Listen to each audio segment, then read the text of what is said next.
Allah yaghfir lahum wa yarhamhum wa yu'ti darajatin fil jannah. Syai'ulillahi lahumul Fatihah. A'udzu billahi minasy syaithanir rajim. Bismillahirrahmanirrahim. Alhamdulillahi rabbil alamin arrahmanir rahim maliki yaumiddin. Iyyaka na'budu wa iyyaka nasta'in ihdinas siratal mustaqim. Siratal ladzina an'amta 'alaihim ghairil maghdubi 'alaihim waladdallin.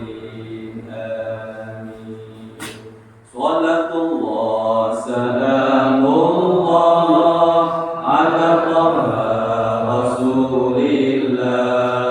Salatullah salamullah ala Yasin Habibillah. Salatullah salamullah ala Taha Rasulillah.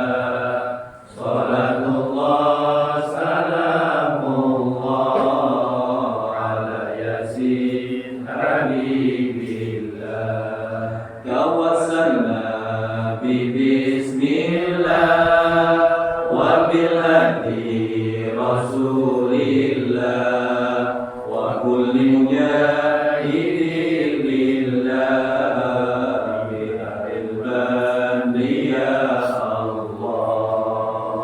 Salatullah salamullah ala Taha Rasulillah. Salatullah salamullah ala Yasin Habibillah.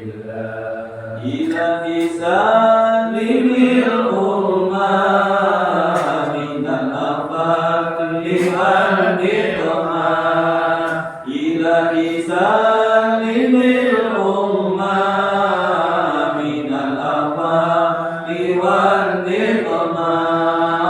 Wa min habib wa min ummami ahlil badri ya Allah.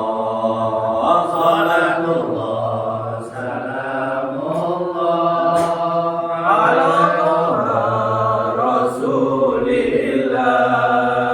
Salatullah salamullah ala Yasin Habibillah. Walhamdulillahi rabbil alamin. Assalamualaikum warahmatullahi wabarakatuh. Waalaikumsalam warahmatullahi wabarakatuh. Bismillahirrahmanirrahim. Alhamdulillahi rabbil alamin wal 'aqibatu lil muttaqin wala 'udwana illa 'alal zalimin. Wassalatu wassalamu ala asyrafil anbiya wal mursalin sayyidina wa maulana Muhammadin wa ala alihi wa sahbihi ajma'in. Amma ba'du. Subhanaka la ilma lana illa ma 'allamtana innaka antal alimul hakim. Rabbi shrah li sadri wa yassir li amri wahlul 'uqdatam min lisani yafqahu qawli. Allahumma ij'alna mimman yastami'una al-qawla fayattabi'una ahsana. Amin ya rabbal alamin. Yang saya muliakan para guru, para muallim, para pendidik, para hujjaj, para sepuh, ini sepuh, tokoh-tokoh masyarakat, tokoh-tokoh agama, wabil khusus jajaran ketakmiran Masjid Al-Ma'arif dan sedoyo jajarane beserta para jamaah, para pecinta majelis kebaikan, para pecinta rumah Allah, para pecinta amal soleh yang kesemuanya sangat kami hormati dan kami banggakan rahimahullah. Bersyukur kepada Allah Subhanahu wa taala mengawali kajian kita pada malam hari ini dengan ucapan Alhamdulillahirabbil alamin. Bersolawat kepada Rasulullah dengan ucapan Allahumma sholli wa sallim ala sayyidina Muhammad wa ala ali sayyidina Muhammad. Pada malam hari yang insya Allah dimuliakan Allah ini, di mana kita berada di dalam bulan yang dihormati, bulan yang dimuliakan Allah, yaitu bulan Zulqa'dah. Dan kita berada di tempat yang mulia, yaitu masjid, tempat di mana banyak turunnya rahmat Allah. Dan dalam keadaan yang mulia, di waktu yang mulia, mabainal isya'ain, waktu yang ada di antara waktu maghrib dan isya. Jadi isya'ain itu dua isya, itu dimaksud waktu maghrib dan isya. Ini waktu yang sangat istimewa, ini waktu yang sangat mulia untuk urusan akhirat. Sampai-sampai dikatakan para bapak, para ibu, saking istimewanya waktu antara maghrib dan isya, jika mau dipilih salah satunya, kalau tidak mau milih berarti kedua-duanya harus dilaksanakan. Kalau tidak memilih salah satunya, maka pilihan yang paling utama adalah menghidupkan waktu di antara maghrib dan isya. Sehingga dikatakan mana yang harus dipilih atau mana yang lebih utama dipilih, puasa sunnah meninggalkan maghrib dan isya, atau waktu yang ada di antara keduanya karena sibuk buka, karena sibuk istirahat setelah buka, lalu meninggalkan waktu yang ada di antara maghrib dan isya, atau tidak puasa sunnah, lebih mengutamakan menghidupkan antara maghrib dan isya. Maka jawaban yang pertama, kalau memang harus dipilih, ya kedua. Kalau memang harus dipilih semua, ya kedua-duanya. Tapi kalau mau dipilih di antara yang paling lebih dipilih, kata ulama, adalah menghidupkan waktu maghrib dan isya. Sehingga orang-orang dulu, orang-orang salafun saleh, ulama salafun saleh terdahulu, mereka itu tidak memberikan kesempatan siapapun orang lain untuk berjumpa dengan mereka, bertamu dengan mereka di waktu antara maghrib dan isya. Mereka menutup, bukan berarti tidak mau kedatangan tamu, tidak mau menerima tamu. Karena kedatangan tamu itu anugerah dari Allah. Sebab kedatangannya membawa berkah rahmat dari Allah, pulangnya mengambil apes-apes si kula panjenengan yang ada di rumah. Ito niki dan beliau ito niki Pak, banyak apes-apes yang mungkin dibawa melalui diri kita. Dari luar kita dolim sama orang lain. Dari luar kita melakukan hal yang melanggar aturan Allah, ke bawah ke rumah, nancep di rumah-rumah kita apes-apes urip, sehingga kadang-kala orang berkata, isu ini kok apes terus urip. Ini mari siji iki. Turun mari teko mana?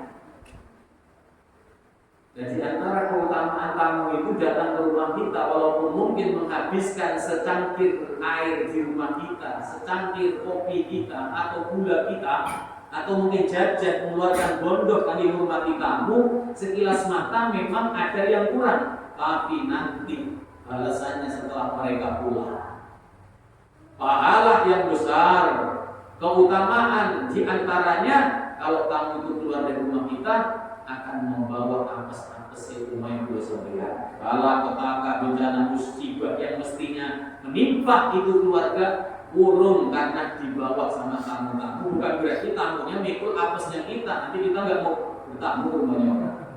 Betul gitu. Itu keistimewaannya kalau ada tamu. Kalau ada tamu jangan merasa berat dengan kedatangan tamu. Dan Nabi-Nabiullah itu senang, sahabat itu senang didatangin tamu. Orang soleh itu senang, Pak. Kalau dalam 1 minggu tidak ada tamu rumahnya, dia undang orang supaya datang ke rumahnya, diajak makan bareng. Karena istimewanya tamu. Tetapi ketika ada di antara waktu maghrib dan isya, walaupun penting ada hasil dunia yang didapatkan atau mungkin urusan yang lain, tapi kalau datangnya antara maghrib isya, sepunten ingkang kata, bila saya tunggu sampai nanti selesai isya.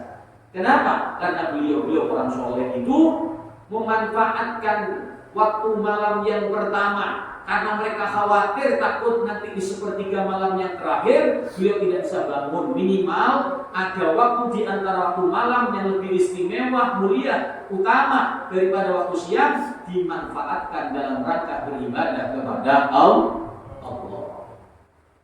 Ulama diisilah orang-orang dulu kita masih kecil ngajinya maghrib di isya.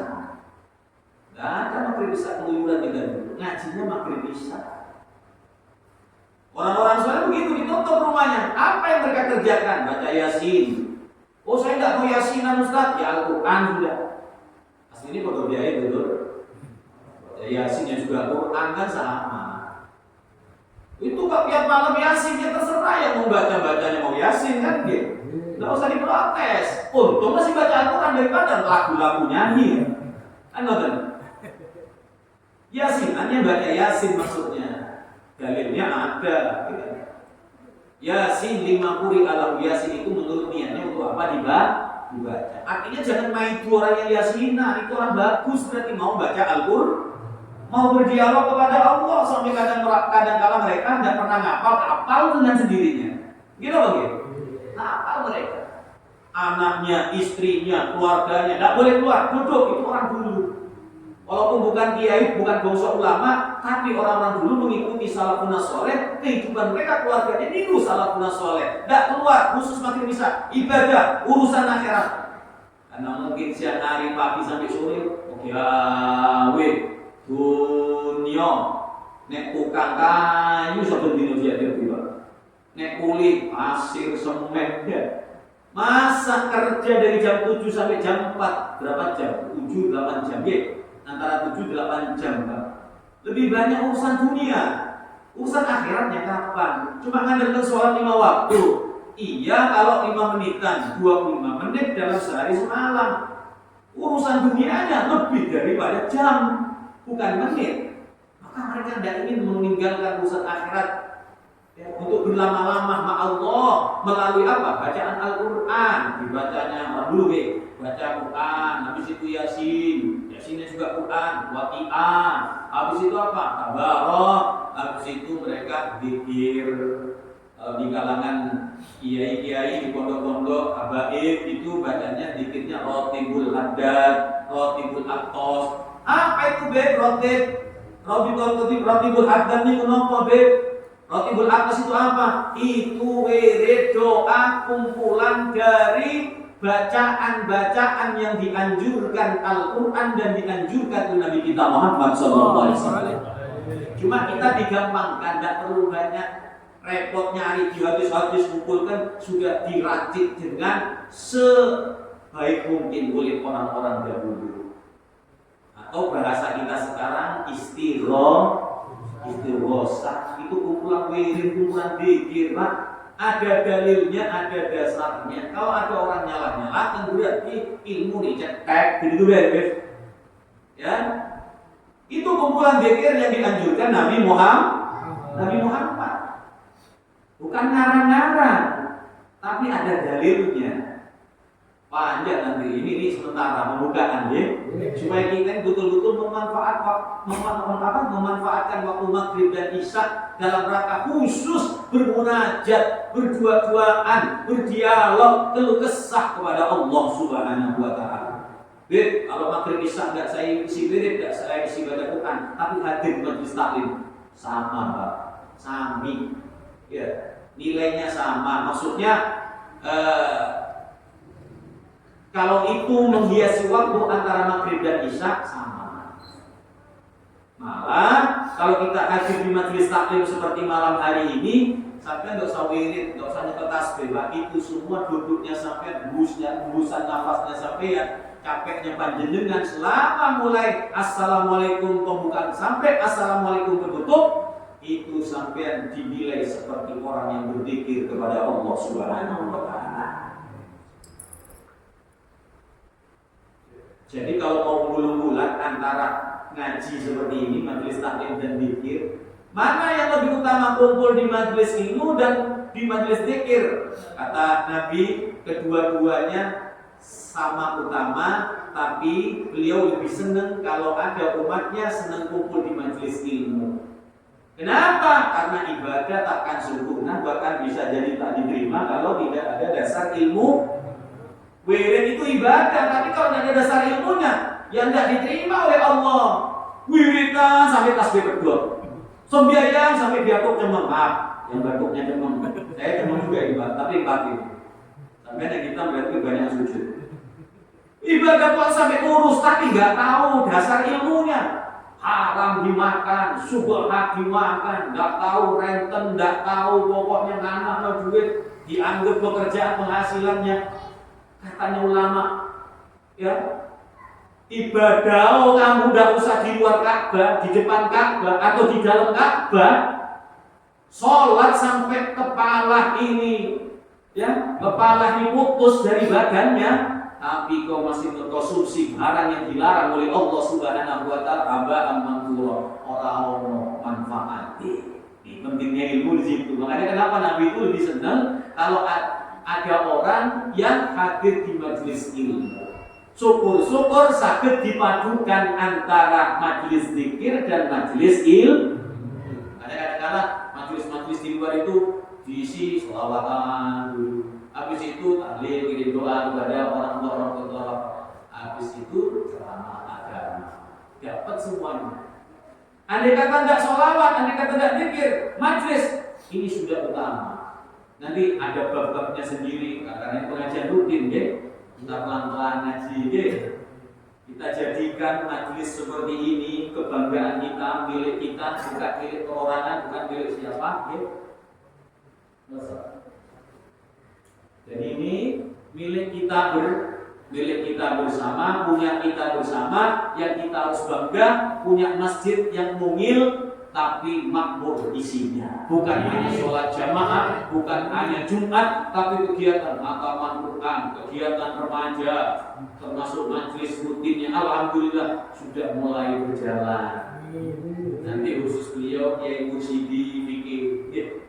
Jadi kita berbicara biar tidak sama yang dibahas. Jadi beliau mungkin ke fikih, nanti dari fikih itu ya ada tambahan-tambahan ilmu, pulau kan umum mawon, gitu, tentang fadhail, keutamaan daripada amal soleh, amal ibadah, karena amal soleh ini bapak olehku. Kalau kita sudah tahu, lalu kita amalkan, kita tenggelam dalam kecintaan beramal soleh, dia akan menjadi kekasih yang sejati, yang kita cintai, tidak hanya membuat Anda bahagia, tenang, gembira di dunia, tapi nanti dia setia akan masuk ke dalam kuburan ikut bersama kita.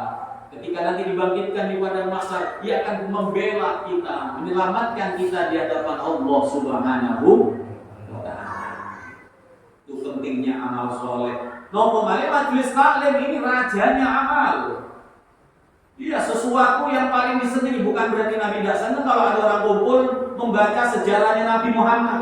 Maulid berjanji itu kumpul mengingat nama yang dicintai oleh Allah. Kita saja mengingat orang yang soleh, mencintai orang yang soleh, turun rahmatnya Allah Subhanahu wa taala. Apalagi kalau yang diingat ratu nih wong kang soleh, ini bukan Nabi Muhammad. Ya tambah hebatan lagi Bapak Ibu yang dimuliakan Allah. Jadi sampai baca Abdul Imla Bismillahirrahmanirrahim, muji Allah, Mustadirram dan seterusnya sampai ada sholawat, itu semua muji Allah, muji kanjeng Nabi Muhammad. Mengingat sesuatu media, itu media yang mengantarkan kita untuk sambung ingat kepada Allah Subhanahu wa taala.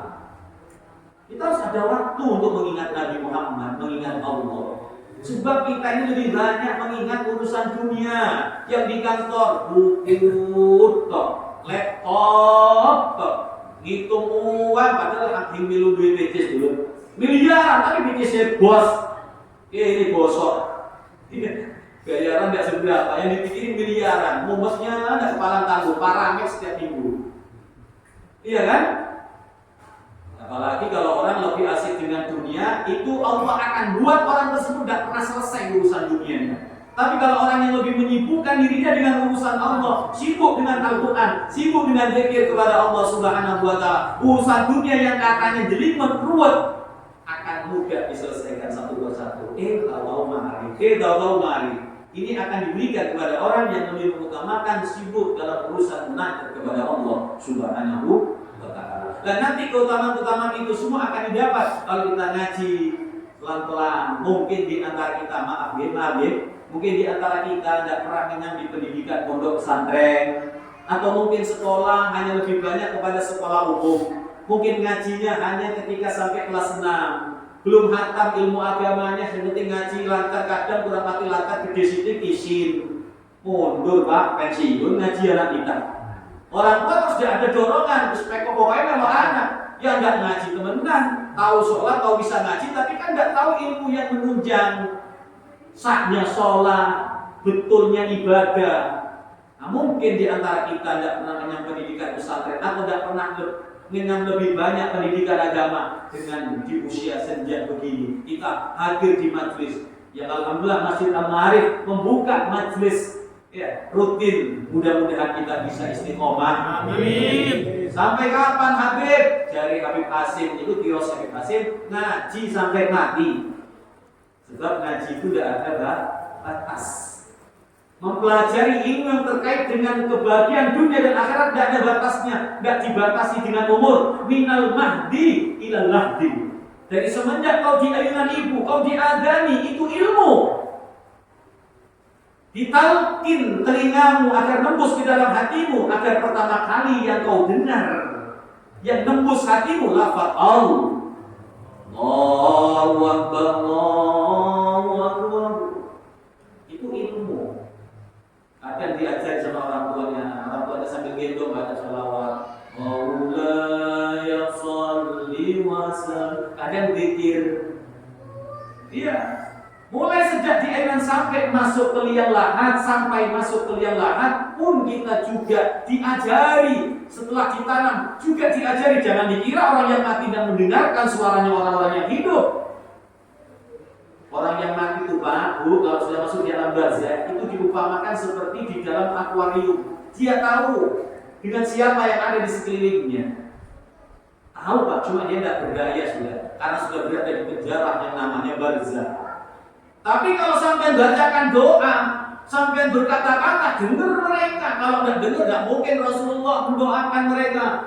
Ya, Allahumma ighfir lahu warhamhu wa'afi wa'afu. Allahumma la tahrimna ajru wa la taftinna ba'dahu. Banyak hadis-hadis menerangkan, ya, Nabi itu ketika sampai di salah satu sumur di Yaman, beliau berkata, perkataan itu diabadikan dalam Al-Quran. Nabi ngomong wajah beliau masuk ke arah sumur tersebut. Apa yang sekarang kalian dapati dari Tuhan kalian? Kami mendapati apa yang benar-benar telah engkau sampaikan Rasulullah. Artinya mereka mendengar Bapak Ibu, barzah itu sebetulnya tidak jauh dari alam kita. Ya, alam yang nempel dengan alam dunia dan nempel dengan alam ba'ats, alam kebangkitan. Itu alam tersendiri yang membatasi antara kehidupan dunia dan akhirat, dekat mereka. Kalau kuburannya jauh, tapi sampai rumah tengeriki mereka tahu, dengar mereka. Dan Nabi SAW ketika Siti Aisyah keluar di malam nisfu Sa'ban, Nabi keluar, Siti Aisyah ini buntuti dari belakang. Nabi ketika sampai di kuburan Baqi, kan dekatnya Madinah, di situ ada kuburan Baqi, ya pernah haji atau umrah, gitu kan?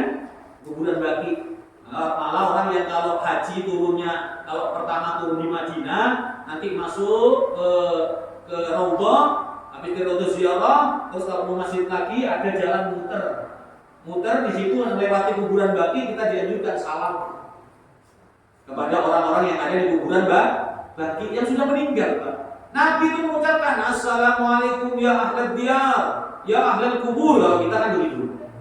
Menunjukkan mereka mendengar suara kita. Itu Siti Aisyah yang menyaksikan Nabi mengucapkan demikian. Lalu Nabi memberitakan, "Hei Aisyah, kalau lewat kuburan, coba nentok, ucapkan salam kepada mereka." Itu menunjukkan bahwa mereka dalam kubur yang mendengar. Nah, kita diajari sampai masuk kubur masih diajari, dituntun, ditalkin. Yang kita kenal dengan talqin, kan gitu kan? Man rabbuka wa man nabiyyuka wa ma kitabuka, kan gitu ya? Wa ma qiblatuka, dan semuanya itu sebetulnya tidak hanya mengajari yang ada dalam kubur, tapi yang hidup ini diingatkan. Ngomong burung mati siloleh pemilingan. Besok ini pertanyaan yang akan dipertanyakan. Itu usaha kita mengajarkan mereka. Artinya begini, saya hanya mau menjelaskan, menuntut ilmu itu tidak ada batasannya dari kita di ayunan dulu sampai masuk ke liang lahat. Maka jangan sungkan, jangan merasa malu usia sudah tua kok masih ngaji, justru itu lebih pantas. Kecuali kadung sekolah umur 11 tahun, nganggo SMA, lebih SMA, diguyur bilang balik. Kan sambut dia itu kan gitu. Tapi kalau sarungan, pakai peci, pakai ini berangkat ke masjid, ya Allah, orang kan geleng-geleng karena terharu, gitu. Masya Allah, gue jalan terseok-seok tapi kuat ke masjid. Nah, dari sepak bola 30 lapangan, lugur beset belayu. Masjid diundang adzan zuhur, asar, maghrib, isya, lumpuh sikile ning bisa. Masjid dibuang kue terseok-seok diaduknya masjid. Bangga orang Pak, apalagi menuntut ilmu. Kalau bisa kita ini mati dalam keadaan menuntut ilmu. Karena keutamaannya nanti ada bab khusus keutamaan daripada menuntut ilmu, biar ada nanti sistematis urutan, karena kan ngaji rutin ya. Kalau sampai nggak bosan sama saya ya terus saya temani sampai ya. Tapi kalau bosan bisa ganti-ganti monggo.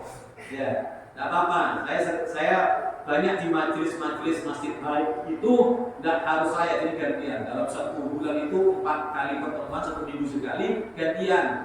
Habib, Ustaz, Kiai, Habib terus seperti itu. Nah kalau mau seperti ini, ya monggo, ya, terserah dengan ya. Saya kuatin dengan. Nek kalau mau bosan Pak, karena saya dari dulu hobinya belajar ngajar. Tapi ngajar di sekolah. Kalau sini saya tidak ngajar, boten. Saya cuma membaca.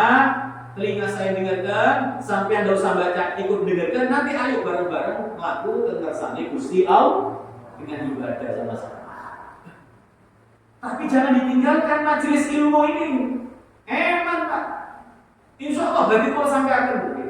Lanjutannya tentang keutamaan majelis, biar kita itu selalu berada dalam majelis. Dan tentunya majelis ini termasuk bagian daripada amal soleh. Jangan sampai kita tak cinta dengan majelis. Harus menjadikan majelisnya orang-orang soleh, amal soleh ini sebagai kekasih kita. Kadang-kadang orang kebalik, dia cinta pada dunia, cinta harta, cinta jabatan, cinta ilmu, cinta kendaraan, cinta hobi. Cintanya sama burung, Pak. Isu-isu itu ngadusi malu. Ada kan? Dimakani orang itu belum makan, Pak. Ada bitik itu, dilus-lus, jago itu, belum apa-apa sudah minggir ayamnya. Itu tandanya karena hobinya, kesenangannya, kecintaannya begitu. Lah, tidak dilarang, cuma jangan kelewatan. Maksudnya jangan sampai cinta terhadap dunia justru melupakan kecintaan terhadap akhir. Yang kita semua kembali ke negeri tersebut, ini hanya mampir saja. Innama hiya darud dunya, sesungguhnya ini kehidupan dunia hanya tempat mampir, katanya orang-orang soleh. Ya. Yang sebentar lagi kita akan pindah ke alam berikutnya. Yang namanya mampir untuk melakukan perjalanan yang jauh, melanjutkan perjalanan, tentunya mampirnya untuk menambah bekal, mengisi BBM, mempersiapkan bekal sebanyak-banyaknya untuk kita bawa perjalanan yang jauh menuju ke negeri akhirat. Jangan tertipu seperti orang yang tertipu ketika sampai di pulau dunia, merasa dunia begitu indah, seakan-akan tidak ada lagi kehidupan di dunia ini. Tertipu dia, dan ikut nyebrang bersama teman-temannya yang lain. Dia tetap kecantol di dunia. Akhirnya apa yang terjadi? Ketika kenyataan harus mereka alami, tenggelam hancur kehidupan dunia itu dengan kiamatnya, dibangkitkan di hari kebangkitan, hari kiamat, maka menyesallah orang-orang yang menyesal ketika hidup di dunia. Orang-orang yang dimuliakan Allah, Al-Imam Hatim Al-Asam, Di pembukaan sedikit kita mengkaji keutamaan kita hadir di majelis antara waktu maghrib dan isya. Biasanya tidak terasa Pak. Kita ngomong-ngomong Wassalamualaikum. Ya, jadi menunjukkan kalau sampean tidak terasa, kalau tahu sholawat adzan berarti sampean menikmati ya di majelis ini. Berarti sampean khusyuk. Orang khusyuk itu tidak terasa tidak dirasakan capek mungkin, kecut mungkin, tapi tidak dirasakan khusyuk dengan kenikmatan hadir kumpul bersama di majelis ilmu. Orang Imam Hakim seorang salafun saleh, beliau alim alamah, bukan hanya alim alamah tapi masuk golongan ulama sufi. Ulama sufi itu orang yang hatinya bersih, orang yang hidupnya hanya untuk Allah. Apapun yang berkait dengan dunia selalu diniatkan untuk Allah. Bekerja untuk Allah. Apa maksudnya bekerja untuk Allah? Dia bekerja semata-mata melaksanakan perintah Allah. Bukan untuk memperkaya saja, bukan.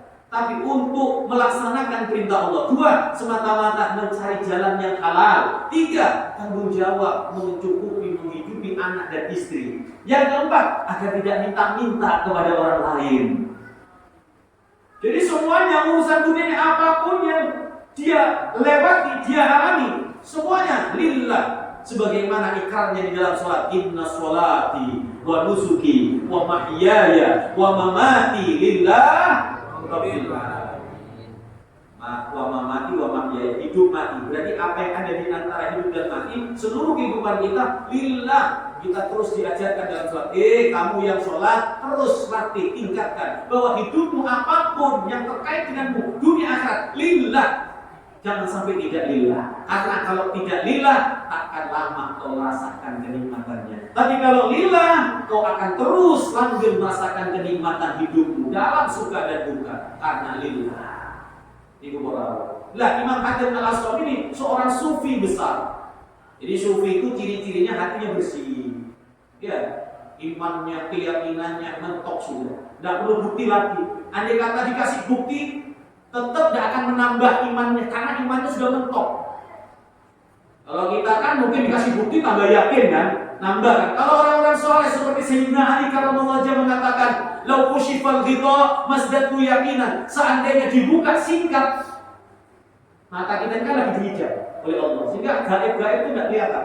Surga neraka tidak kelihatan, kiamat tidak kelihatan, akhirat tidak kelihatan. Seandainya dibuka, kata Imam Ali, "Lau kushifal ghita masdaq keyakinan," tidak akan menambah yakinnya saya. Bukan berarti belum tidak yakin. Artinya antara ketika dihijab sama disingkap tidak ada beda, sama keyakinannya. Paham ya? Tidak perlu bukti sudah. Ada kata diberi bukti tetap seperti yakinnya ketika tidak ditampakkan oleh Allah Subhanahu wa taala. Ini namanya hakul yakin. Bukan lagi ilmu yakin, tapi ini hakul yakin. Maksudnya dengan ini ada tanda-tanda menuju keyakinan. Kenapa?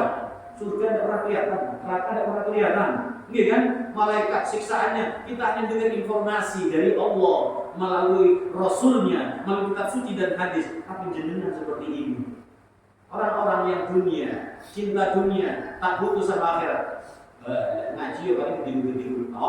Yang mulai ngaji gede-gede. Kita dolor-dolor, makanan ilmu diamalkan. Besok kan gede gimana? Ini apa gitu? Tapi awal kecil yang gede-gede itu yang dipikiri ya. Ngopi, rokok sampai jam 12 bunyi. Esok gede mana? Ini biasa gede-gede tok tuh. Jadi mau ngaji di mana gede-gede tok.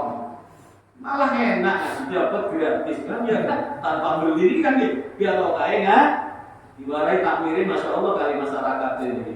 Mungkin, ayo rebutan sodako besok. Saya punya majelis dulu kosongan, Pak, keringan Pak. Saya banyak majelis. Dalam 1 bulan itu ya kira-kira ada lebih 20 majelis saya. Majelis rutin itu, belum yang majelis khusus ya. Majelis kados niki rutinan. Nah ini nambah lagi saya di sini. Berarti tambah lagi saya. Nah itu dulunya kosongan Pak, tapi terus mendengarkan kajian-kajian. Lebih manfaat pengajian rutin daripada setahun sekali. Setahun sepisan, elek lagi dulu hilang dulu. Ya setahun mana ngenteni maulid, ngenteni Isra Mi'raj. Apa kita banyak ilmu, kan gitu. Insya Allah dengan kita majelis seperti ini lebih manfaat, lebih melekat di hati kita. Iya, apalagi kajiannya nanti berbeda-beda. Kalau Isra Mi'raj Maulid untuk balik ke beda, rata-rata metode kan dikaji. Iya, Anda. Kok ini gua gitu ya. Ini dia maning ya. Tapi kalau kita ngaji rutin, nanti ini hatam, nyari yang lain, hatam kitab yang lain, sehingga kita mencicipi kehidupan bagaimana di pondok pesantren orang-orang salafus saleh dulu menghatamkan kitab-kitab kita, akan semakin banyak lapang wawasan kita tentang agama Islam, sehingga tidak cetek pikiran, gampang menyalah-nyalahkan orang yang beda paham dengan kita. Dan kalau kita yang sudah paham dengan ilmu kados panjenengan ini, tidak mempermasalahkan perbedaan, tidak mempermasalahkan, saling menghargai, tidak mengatakan sesatlah, dolalah. Kita Ahlus Sunnah wal Jamaah anti-pati, menyesat-nyesatkan saudaranya yang kiblatnya sama, Qur'annya sama, nabinya sama, gitu mungkin. Ya kan, urusan perbedaan faham itu sudah sejak dulu di kalangan sahabat terjadi, saudara. Sampai tabi'in terjadi, makanya ada 4 imam mazhab. Iya, kita tidak nyalakan mereka karena memang dengan pandangan ya, keilmuan mereka masing-masing wawasan. Sedangkan kita orang masa kapan, mereka orang masa lampau, yang mereka lebih dipuji oleh Allah Subhanahu wa taala, yang ilmunya, tingkatan ibadahnya lebih dipuji mulia sama Nabi Muhammad. Iya, sebaik-baik masa itu masa saya, kata Nabi. Habis itu masa sahabat dengan tabi'in. Sahabat meninggal, masa tabi'in dengan tabi'in. Itu begitu urutannya sama Nabi Muhammad. Maka kalau ada generasi sekarang yang menyalah-nyalakan salafus saleh para pendahulu, menyalahkan Imam Ghazali, menyalahkan Imam Nawawi, menyalahkan imam-imam yang lain yang mereka hafal ribuan bahkan juta hadis. Imam Ghazali itu hafal juta hadis, Pak. Ini hafal laptop, Pak. Nyala-nyala ngomong video tuh. Aja cekek ilmu ini. Iya tuh. Maaf ya, ini saya sangat miris saya. Jadi serangan-serangan terus. Kenapa sih? Sudah lana amaluna walakum amalun. Ayo amal isun, kan isun yakini isun amalan. Ripah dia ini monggo. Sudah lepas. Kita lebih fokus kepada saudara-saudara yang masih banyak meninggalkan sholat. Kita fokus kepada saudara-saudara yang masih tidak jauh dari riba. Kita fokus kepada saudara-saudara yang masih menyebarkan fitnah di tengah-tengah masyarakat.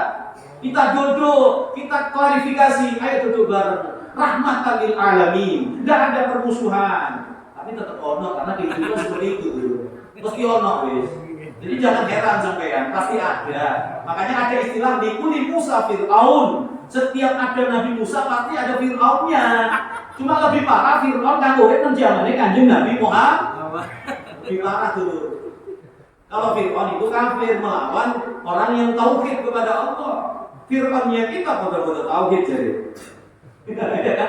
Maaf, saya ngomong apa adanya, tapi ya ini memang sesuai dengan ilmu, bukan karang-karang, kenyataan kita miris. Dan ini akan menyebabkan perpecahan di tengah masyarakat akhirnya, khususnya umat Islam. Mari dulu, sehingga yang masyarakat semakin merajalela, malah ngomong enak kan, yang tahu rombongan pengajian, yang lewati, disindir-sindir, enak bermani awal ini guys. Umpamanya orang yang suka kurut dengan yang tidak kurut dulu. Antara jenggot dibahas ruwet dengan yang tidak jenggot. Jadi asing jenggot dan asing milu pengajian. Untung isu di milu, gitu kan? Untung isu di milu. Untung saya tidak sholat. Ibu sholat kurut sing kurut padu-paduan mulai bunyian. Malu kita, gitu loh gitu. Enak meneng wes, ayo sholat. Monggo. Yang tidak mau kurut ya sudah. Habis itu pulang keluar. Yang tidak mau langsung wirid ya bantu.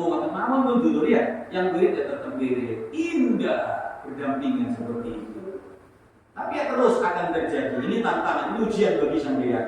Walaupun inilah pentingnya majelis ilmu, biar kita sesepuh ini punya bekal untuk anak-anak kita, dan syukur nanti remaja-remaja pada tertarik semua ngaji. Kenapa? Karena estafet 10 tahun 20 tahun ke depan, tak selamanya ketakbiran Masjid Ma'arif akan dipegang oleh orang tua, karena akan berlalu masanya, berganti generasi. Makanya ini kebersamaan yang luar biasa, indah kan? Ini kan? Bareng-bareng ngaji ngerti kan ya? Ya Allah, ternyata Masya Allah masyarakatnya antusias ngaji bareng seperti pada malam hari ini. Tinggal lanjutkan, istiqomahkan, minta sama Allah, mudah-mudahan ya Allah engkau jadikan aku orang yang istiqomah. Ampun ada? Lanjut ya.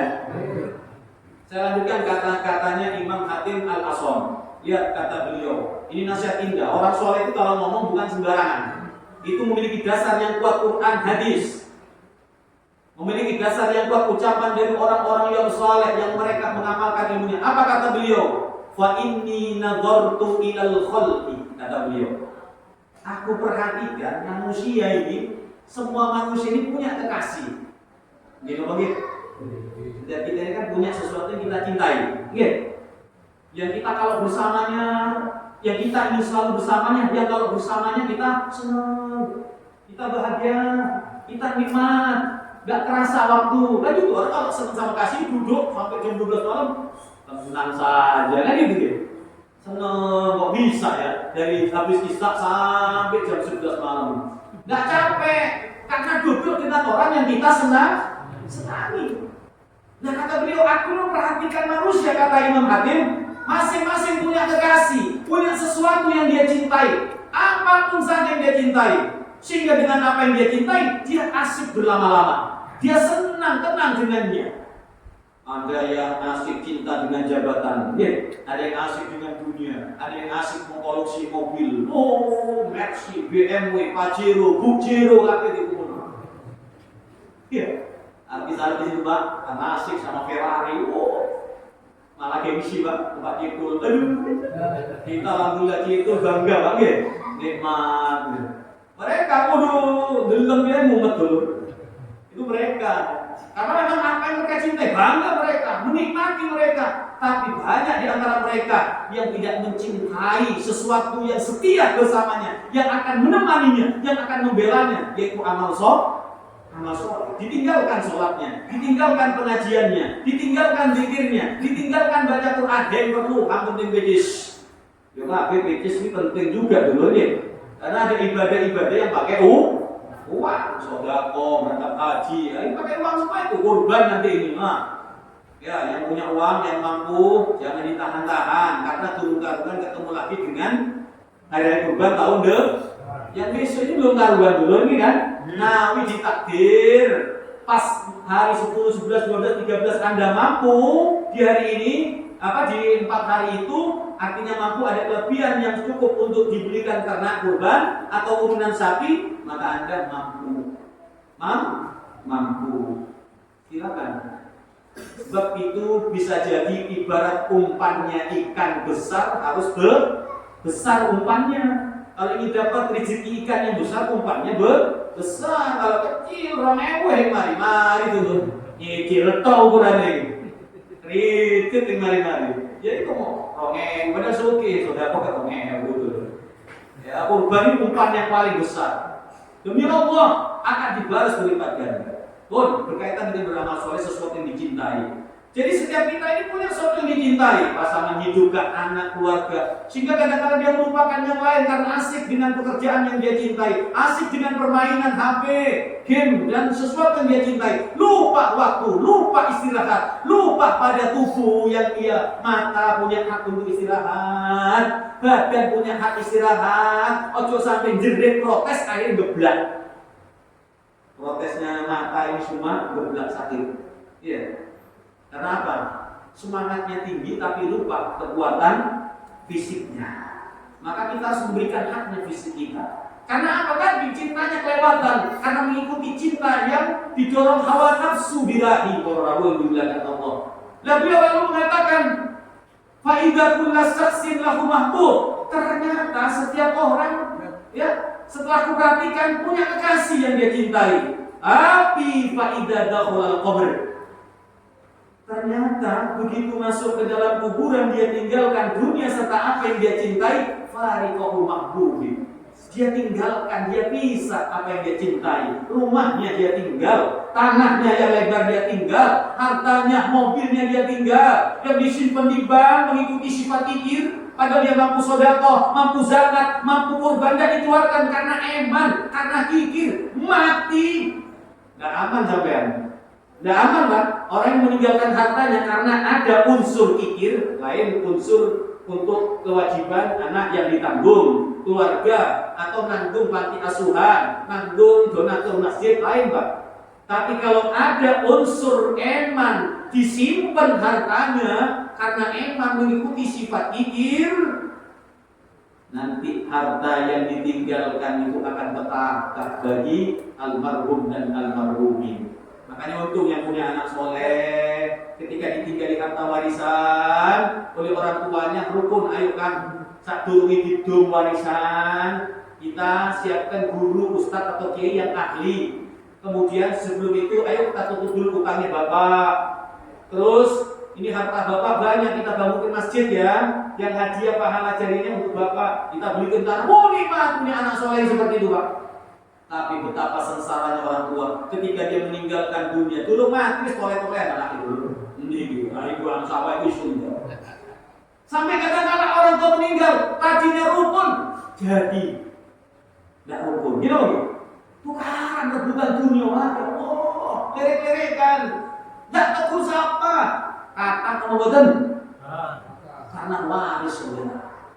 Makanya ketika mati ditinggalkan semua kekasih-kekasih. Bahkan ketika kau diantar ke kuburan, apa kata Nabi Muhammad? Yatba'ul mayyit salasa, yang akan mengikuti orang mati itu ada 3. Ahluhu wa maluhu wa amaluhu. Keluarga, harta dan amal perbuatannya.